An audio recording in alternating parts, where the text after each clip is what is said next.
नमस्कार दोस्तों, this is देव। आज की दुनिया में सबसे सस्ती चीज़ है ध्यान भटकाना और सबसे महंगी चीज़ बन चुकी है फोकस। हम ऐसे समय में जी रहे हैं जहां मोबाइल जेब में है, नोटिफिकेशन उंगलियों पर है और मनोरंजन सिर्फ एक क्लिक दूर है। लेकिन सवाल ये है, क्या हम सच में आगे बढ़ रहे हैं या बस बिजी दिख रहे हैं? आज डिस्ट्रैक्शन इफर्टलेस हो गया है। फ़ोन वाइब्रेट हुआ, एक रील देखा, एक मैसेज आया और सिर्फ 2 मिनट कब 2 घंटे बन जाते हैं पता ही नहीं चलता। डिस्ट्रैक्शन देखने में हार्मलेस लगता है, लेकिन ये लॉन्ग टर्म में तबाह कर देता है। ये हमारी अटेंशन को टुकड़ों टुकड़ों में बांट देता है। हम काम तो करते रहते हैं, लेकिन मीनिंगफुल वर्क नहीं कर पाते। इसलिए आज बहुत लोग कहते हैं, दिन भर बिजी रहता हूँ, फिर भी सेटिस्फाइड नहीं हूँ। फोकस आसान नहीं होता। फोकस मांगता है डिसिप्लिन, पेशेंस और सेल्फ कंट्रोल। गोल्स पर काम करने का मतलब है आज का आराम छोड़कर कल की ग्रोथ चुनना। प्रॉब्लम यह है कि रिजल्ट तुरंत नहीं दिखते। जब प्रोग्रेस स्लो लगता है तो दिमाग कंफर्ट की तरफ भागता है। रील्स, शॉर्ट्स, गेमिंग, स्क्रॉलिंग, इन सब में इंस्टेंट सेटिस्फैक्शन मिलता है, तुरंत रिजल्ट दिखता है। इसलिए बहुत अच्छा लगता है हमें स्क्रॉल करना। हर वो पल जो हम अपने पर्पज से भटक कर बिताते हैं, वो हमारे पोटेंशियल से चुराया गया पल है। फोकस कोई जन्म से मिलने वाला टैलेंट नहीं है।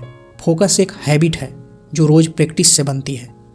अगर हमें सच में फोकस बढ़ाना है तो हमें कॉन्शियस एफर्ट करना होगा। क्लियर गोल सेट करना, गोल्स को छोटे मैनेजेबल टास्क में तोड़ना, फिक्स्ड रूटीन बनाना, डिजिटल डिस्ट्रैक्शन को लिमिट करना, डीप वर्क के लिए टाइम ब्लॉक्स तय करना, माइंडफुलनेस और साइलेंस को अपनाना। जब दिमाग सेटल होता है तभी वो पूरी कैपेसिटी से काम करता है। और शायद इसी गंभीर खतरे को समझते हुए आज दुनिया के कुछ देश कठोर लेकिन जरूरी फैसले ले रहे हैं। पिछले साल ऑस्ट्रेलिया ने 16 साल से कम उम्र के बच्चों के लिए, अभी हाल ही में फ्रांस ने 15 साल से कम उम्र के बच्चों के लिए सोशल मीडिया पर बैन लगाया है। सोचिए, जब पूरी दुनिया सोशल मीडिया को फ्रीडम मान रही है तब ये देश क्यों रोक लगा रहे हैं? क्योंकि स्टडीज ये दिखा रही हैं कि कम उम्र में डिजिटल एडिक्शन अटेंशन स्पैन को खत्म कर देता है, फोकस को कमजोर करता है और मानसिक विकास को नुकसान पहुंचाता है। ये बैन पनिशमेंट नहीं है, ये प्रोटेक्शन है। फ्यूचर जनरेशंस के फोकस को बचाने की कोशिश है। अगर बच्चों के लिए सोशल मीडिया डेंजरस हो सकता है जिनका पूरा दिमाग खाली है, तो फिर सोचिए एक बड़ा बच्चा या हम अलग कैसे हो सकते हैं जिनके पास इतनी सारी काम है, प्रॉब्लम्स हैं, बिजी लाइफ है। तो हम लोग इससे इम्यून कैसे हो सकते हैं? हम सबको खुद से ये सवाल पूछना होगा, क्या फ़ोन हमें कंट्रोल कर रहा है या हम फ़ोन को? आज डिस्ट्रैक्ट होना आसान है, मज़ा आता है, लेकिन फोकस ही वो शक्ति है जो इंसान को भीड़ से अलग खड़ा करती है। बेहतर वही बन पाते हैं जो नॉइज को क्वाइट कर पाते हैं, अपने एक्शंस को गोल्स से अलाइन कर पाते हैं और टेम्पटेशन के बावजूद परसिस्ट करते हैं।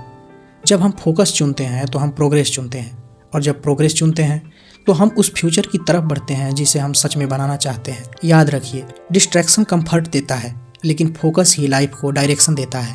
एक दिन आप एक काम करके देखो, अपने डेली टाइम को एनालाइज करो, देखो कि टाइम कहाँ खत्म हो रहा है। यकीन मानो, आप चौंक जाओगे ये देखकर कि आपके वर्क टाइम का 50% से ज़्यादा टाइम फ़ोन से गुजर रहा है। इसे कम करना होगा, इसे कंट्रोल में लाना होगा। सोशल मीडिया को हम इस्तेमाल करें, वो हमें नहीं, इसका बहुत ध्यान रखना होगा। हमारे देश की विकास की गति ऐसी है कि यहाँ घटना घटित होने के बाद सुधार होता है। यकीन मानिए, एक दिन वो भी दिन आएगा जब जिन बातों को मैं आज कह रहा हूँ उस पर विचार शुरू होगा, लेकिन तब तक बहुत युवा मित्र बर्बाद हो चुके होंगे। इसलिए इससे बचना है तो खुद को खुद के भरोसे चलाना सीखिए, किसी और बाहरी ताकत के भरोसे ना बैठिए।